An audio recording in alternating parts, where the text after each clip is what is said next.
thing, he had introduced himself, tell him how good he was, what his experience was, how committed to excellence he was, and how he was going to get Kentucky absolutely front and center in the national basketball spotlight. The second, he'd talk about Kentucky, the school, and what a school it was, and how successful the basketball program had been and where it was going. And third, he'd talk about what professional basketball aspirations, what likelihood they could become professional basketball players playing at Kentucky. That was the approach. He went, he did all these presentations, he was excited, he felt good about everything. He came home, that all 10 or 2 recruits, I think it was 12 this first year, signed with an school. Lost every one of those potential recruits, didn't get a one. And said he was in depression. He was absolutely in almost a state of denial, like, what? How could this happen? No way. And he had all the emotions that you have when you go to a listing appointment, you don't get it. And what he said, it was a terrible basketball year. He felt just awful about things. He just couldn't ever get over this, that he was slammed by these 12 that shut the door in his face. He said a couple months later, when kind of the emotions got down and that basketball year got over, he decided that he was going to do something. He called these guys, and he talked to parents, he talked to the players, and he said he just wanted to ask them one question: why? Why did you choose a school? Colin, he talked to the mom. He said, "Why did you choose another school when just know that Bobby, the basketball player, would have just excelled here, great, whatever?" And the parent would say, "Rick, we did your presentation, but Bob wants to be a medical student. He wants a doctor." And say anything about medical school, we didn't know how good Kentucky would be in prepping him for medical school. UCLA had a great medical program. That's where we determined. And Rick sat there on the phone to himself, I didn't know Bobby wanted to go be a medical doctor. Somebody else up. And you talk to the player, and he'd say, hey, I know, Joe, this is the place for you. Why'd you choose North Carolina? And Coach Bettino, I just loved your presentation. I thought you'd probably be good.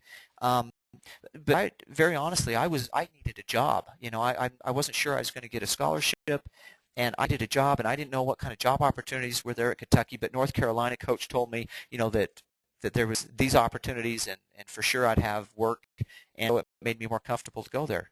And Rick was silent and go, I didn't know you were worried finances and a job. This went on. He'd call and ask people about safety and all these things that he wasn't even thinking about. He didn't even think. Bottom line is, sorry to take such long on this, what he learned from that is ask open-ended questions. Do you know that next year, the recruiting year, he made the same list, 10 to 12 national recruits, made the same appointments, but when he went in this next time, he said that all he did was ask open-ended questions. Just asking questions like, what is most concerning to you? He'd ask the player. Then he'd ask the parents, the mom, what's most concerning to you about where Bobby goes to play? Dad, what's most concerning to you? And then he'd address those issues after a couple hours of asking questions. He just listened, and then he came back and asked questions. Bottom line is, in real estate, we need to ask more open-ended questions. So that's tip number 4. Okay, these are just a couple. I mean, you can create your own, but these are some samples. We have this property sold. It's an open-ended question. Just ask it. Be informed. What's the lowest price you can sell for? Why didn't they sell if they're an expired listing? Probably too high. So you really need to know what's the lowest price. What do I need to do to sell your home? What's your frustration? You can go on and on and on. Great questions. Use these. Create your own. And when you're on the doorstep or you're on the phone, ask open-ended questions, and it's amazing. Other power tips, just to wrap it up, because we've got to go through. We've talked about look through it every day, contact them, do the weekly drive-bys, ask open-ended questions. Postcard campaigns, my experience, I do have some agents that if they mail 3 times, this seems to be the secret, to these sell-by owners or expireds, that's their most success. They have to mail 3 times, though, and they mail all about every other day, 3 days in a row, and then finally maybe they get a phone call. You could sink a lot of money into this. Be very wise with this. Just send to the ones you're most interested in, and then, like I say, mail 3 times to them. A one-party listing, real quick. Use one-party listings. What a great tool. And I know I'm running out of time. Just real quick. I know most of you know what a one-party listing is. Just real quick, a one-party listing, for those that maybe going, what's a one-party listing? Use this. You could make so much money just with this one tip right here. One listing is when you approach a for sale by owner or even somebody that's expired, and please say, hey, I understand you don't want to list your home. We'll be willing, though, to do a one-party listing. So they're going to say, what's that? And say a one-party listing is if I have a particular buyer and them to you, will you pay me a small commission if they buy your home? You only pay me if they buy it. You market it to anybody else but that one party, you'll pay commission. 90% of buy owners, they'd be fooled not to say, you bet. And they'll say, you bet. You bring me a buyer. What a powerful tool. It opens up a dialogue with them. It allows you to start talking to them. Even if you don't have a buyer in the moment, what you're creating there is rapport, and you're creating the ability. And they may say, well, what's your buying? And you say, well, I'm not sure. I need more information. I need to gather information about your home. I need to see it. Set up all sorts of appointments. I really need to know what I'm looking at before I, start, bring buyers to you. But what a great way to start. Also, buyer's agent. This tool in a couple ways real quick as a buyer's agent. When you're talking to potential buyers, or somebody's looking for a home, when you can tell them, I know every MLS property and every buy owner property, how powerful is that? Few agents can say that. You can because you're a member of Land Voice. Also, don't forget that these sellers, for sale by owner or expired, they also are moving. They're going someplace. So I have a lot of agents that they are buyer's agents. They call up somebody for sale by owner, and they say, hey, I don't care about listing your home. And the buyers and the sellers are going, huh? Where are you moving to? I'm a buyer's agent. I work with buyers. I am a professional. I know everything on the market. Where are you going? You're moving out of town. You're moving in town. You're downsizing, upsizing, whatever.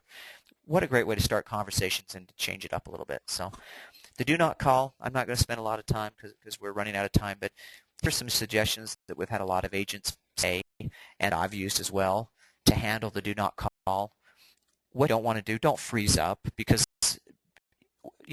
doing it as an informational service for you. We notify you, both the expireds and the Fsbos, this is on the do not call. Allow that, though, to say, well, I guess I better not call. No. We're just letting you know so that you can approach those sellers differently if you choose, okay, in a very proper, appropriate, legal way without any concerns.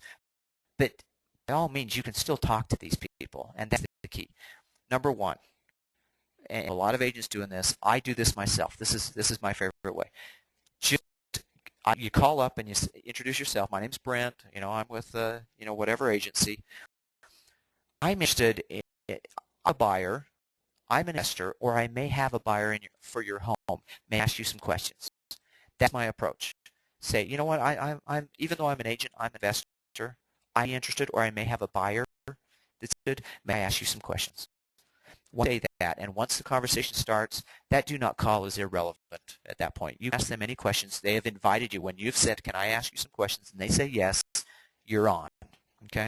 So that is just a fabulous way. That's my favorite way. You can call them as that you have a potential buyer, a potential client, that one-party listing type of a thing. You can call them under that. That you have personal interest in the home. Okay? You can call them as a buyer's agent. And the do not call was meant, so you're not soliciting them. Well, if you're calling and saying, hey, I'm just interested, where are you moving to? May I ask you some questions? I'm a buyer agent. I'm not listing. Again, now start talking and conversing. Again, the do not call is a do not call list. You can still knock on their door. And again, I do, 2 nights, Tuesday and Thursday nights, powerful for me. Finally, you can also do mailing campaigns to them. So, sorry, I've gone a little long today, and I appreciate, look, everybody stayed with me, and I sure appreciate that. Contact information.